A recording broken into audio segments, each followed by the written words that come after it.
REL, Relatório Resumido da Execução Orçamentária. Base, LRF, Lei nº 101/2000. 1. Base constitucional e abrangência. Artigo 165, parágrafo 3º. O Poder Executivo publicará, até 30 dias após o encerramento de cada bimestre, relatório resumido da execução orçamentária. Artigo 52, caput, LRF.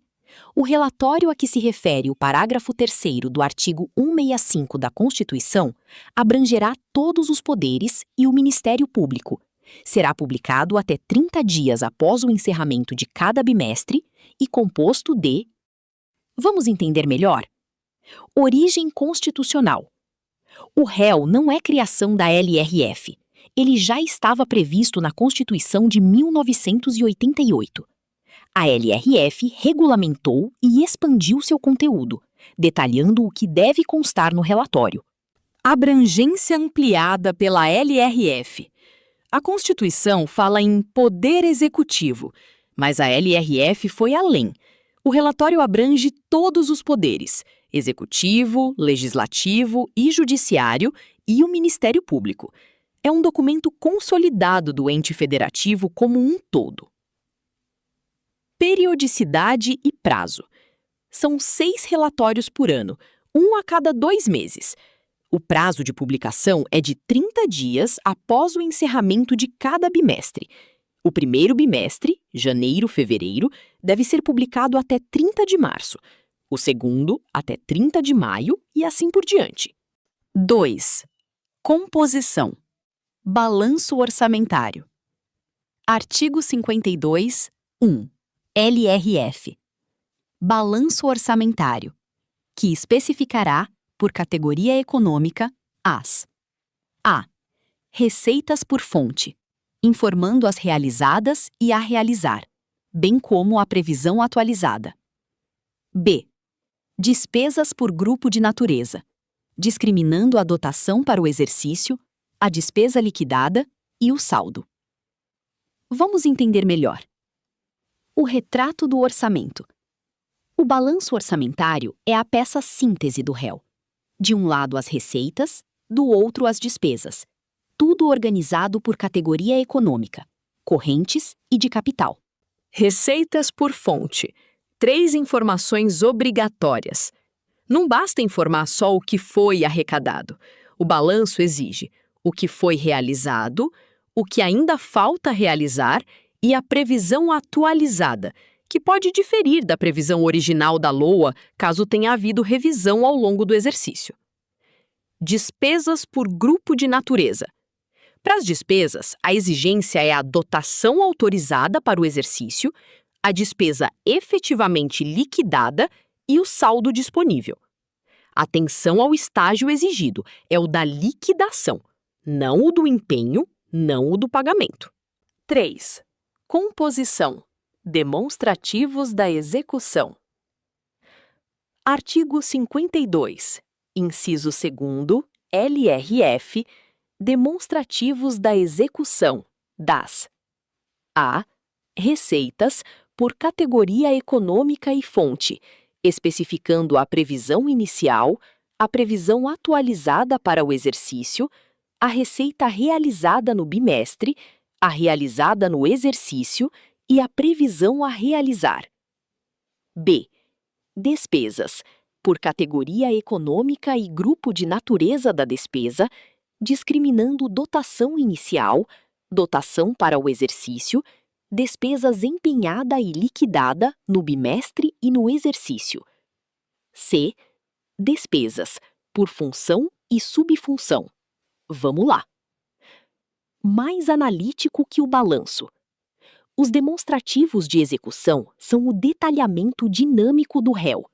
Enquanto o balanço mostra o resultado acumulado, os demonstrativos mostram o comportamento no bimestre e no acumulado do exercício, permitindo acompanhar a trajetória ao longo do ano. Receitas com 5 colunas. O demonstrativo de receitas é o mais detalhado da peça. Exige previsão inicial, LOA, previsão atualizada, realizada no bimestre, realizada no exercício e ainda a realizar. Com isso, é possível ver exatamente onde a arrecadação está em relação à meta. Despesas em 2 recortes distintos. As despesas aparecem em 2 visões, por categoria econômica e grupo de natureza, mostrando empenho e liquidação, no bimestre e no exercício acumulado, e também por função e subfunção, evidenciando em quais áreas, saúde, educação, segurança, os recursos foram aplicados. 4. Refinanciamento da dívida e sanção por atraso. Artigo 52, parágrafo 1º da LRF. Os valores referentes ao refinanciamento da dívida mobiliária constarão destacadamente nas receitas de operações de crédito e nas despesas com amortização da dívida. Artigo 52, parágrafo 2º da LRF. O descumprimento do prazo previsto neste artigo sujeita o ente às sanções previstas no parágrafo 2º do artigo 51. Destaque obrigatório da rolagem. Quando o governo refinancia, rola a dívida pública, esse valor precisa aparecer em destaque no réu, tanto no lado da receita, como operação de crédito, quanto no lado da despesa, como amortização. Sem esse destaque, a leitura da execução orçamentária real ficaria distorcida. Por que o destaque é necessário? Sem ele, o balanço mostraria R$ 1 bilhão a mais de receita e R$ 1 bilhão a mais de despesa, quando na prática o governo só trocou uma dívida por outra. É como quitar o cartão de crédito usando o cheque especial. O dinheiro circulou, mas a situação financeira não melhorou.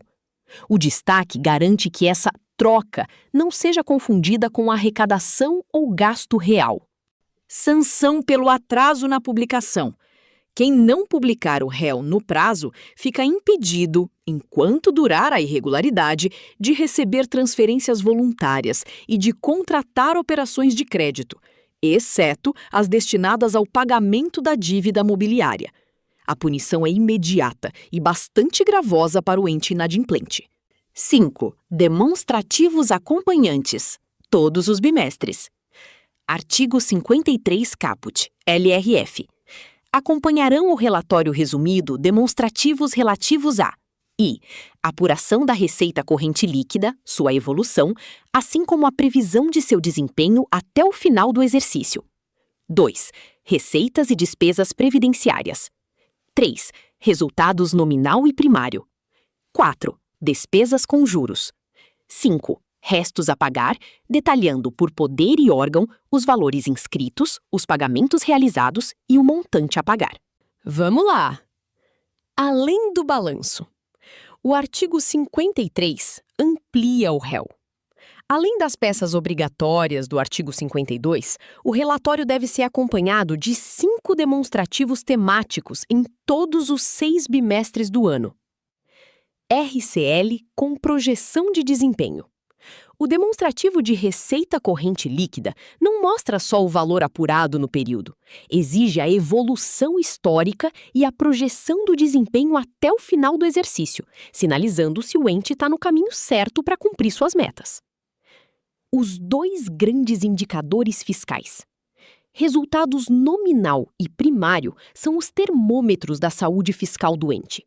O primário mede o esforço fiscal, receitas menos despesas, excluindo juros. O nominal inclui as despesas com juros. Juntos, mostram se o governo está de fato controlando seus gastos. Restos a pagar com raio-x por poder. O demonstrativo de restos a pagar vai além do total global. Exige detalhamento por poder e órgão, mostrando quanto foi inscrito, quanto foi efetivamente pago e quanto ainda está pendente. É um dos dados mais relevantes para avaliar a saúde financeira real do ente. 6. Demonstrativos exclusivos do 6º bimestre. Artigo 53, parágrafo 1º, LRF. O relatório referente ao último bimestre do exercício será acompanhado também de demonstrativos. I. Do atendimento do disposto no inciso 3 do artigo 167 da Constituição, conforme o parágrafo 3º do artigo 32. 2. Das projeções atuariais dos regimes de previdência social, geral e próprio dos servidores públicos. 3. Da variação patrimonial, evidenciando a alienação de ativos e a aplicação dos recursos dela decorrentes. Vamos entender melhor. O réu mais robusto do ano. O relatório do último bimestre, novembro-dezembro, publicado até 30 de janeiro do ano seguinte, é diferente dos demais.